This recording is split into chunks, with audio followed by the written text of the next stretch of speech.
آیا تا به حال احساس کردید داخل یک رابطه که به جای رشد شما رو عقب نگه می‌داره؟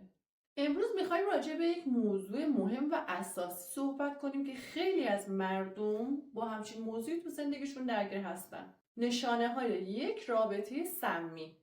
سلام دوستان، من نیلوفر هستم. امروز می‌خوایم راجع به نشانه‌های یک رابطه سمی با هم صحبت کنیم. پس تا انتهای این ویدیو همراه من باشید.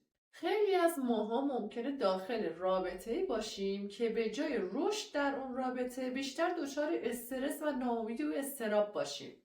این هم نشون میده که رابطه‌ای که داخلش هستیم سمیه. حالا اینجا ما به چند تا از نشانه‌های یک رابطه سمی میپردازیم.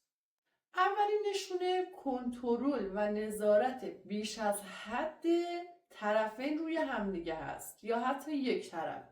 ممکنه در یک رابطه یکی از طرفین طرف دیگر رو خیلی چک و کنترل کنه و کاراشو دائم زیر نظر داشته باشه. اگر شما داخل رابطه‌ای هستین که طرف مقابل دائما شما رو کنترل و چک میکنه یا اینکه به شما میگه با چه کسایی رابطه داشته باشین، با چه کسایی رابطه نداشته باشین، کجا برین، کی بیاین، کجا بیاین این یکی از علامت‌های یک رابطه سمیه. این یعنی اینکه شما داخل یک رابطه سمی قرار دارید. دومین نشونه فقدان احترامه. بچه همونطور که میدونیم هممون احترام یکی از ارکان اساسی یک رابطه سالمه.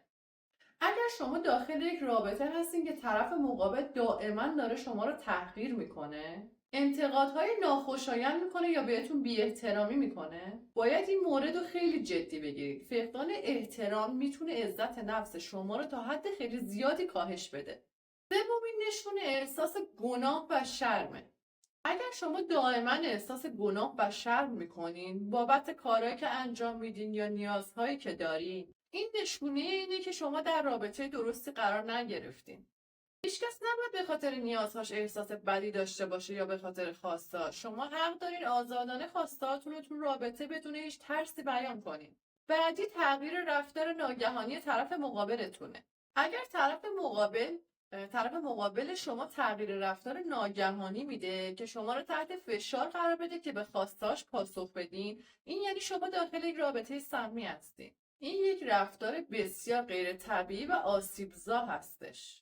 شما حقتونه که داخل یک رابطه از امنیت عاطفی برخوردار باشید. بعدی انزواست. اگر شریک شما دائما سعی میکنه شما رو از دیگران جدا کنه، از خانواده‌تون، از اطرافیانتون و از اجتماع، این یک زنگ خطر بزرگه واسه شما. یک رابطه درست باید باعث تقویت روابط اجتماعی بشه، نه تضعیف اون. بعدی احساس ناپایداری و عدم اعتماده. اگر مرتب در رابطه‌تون احساس ناامنی میکنید یا اینکه همش احساس میکنید که طرف مقابل شاید بخواد بهتون خیانت بکنه یا اینکه دائم نگران احساساتش هستین که آیا شما رو دوست داره یا نه، شما داخل یک رابطه سمی هستین. اعتماد باید پایه و اساس یک رابطه باشه. حالا میخوام بهتون بگم که چجوری باید از یک رابطه سمی خارج بشین.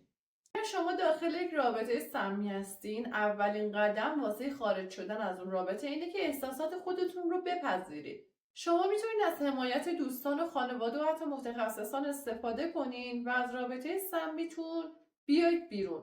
فراموش نکنید که احترام حق شماست. تو هر رابطه کسی حق نداره به هر دلیلی به شما بی احترامی کنه. تو حق داری که خوشحال و آزاد و پر عشق باشی تو رابطت. در پایان ما باید اینو همواره تو ذهنمون داشته باشیم که سلامت روان و زندگیمون واقعا از همه چیز مهمتره تو این دنیا. اگر داخل یک رابطه سمی هستین، حتما هر چه زودتر اقدامات لازم رو برای بیرون اومدن از اون رابطه انجام بدین. اینو همیشه تو ذهنتون داشته باشین که عمر ما فقط یک باره، ما دیگه به عقب بر نمیگردیم. پس همین امروز هر کاری رو که لازمه واسه سلامت خودتون و بهتر شدن زندگیتون انجام بدین. مرسی که ویدیو منو تا آخر دیدین. منو سابسکرایب کنین و ویدیومو لایک کنین. خدافظ.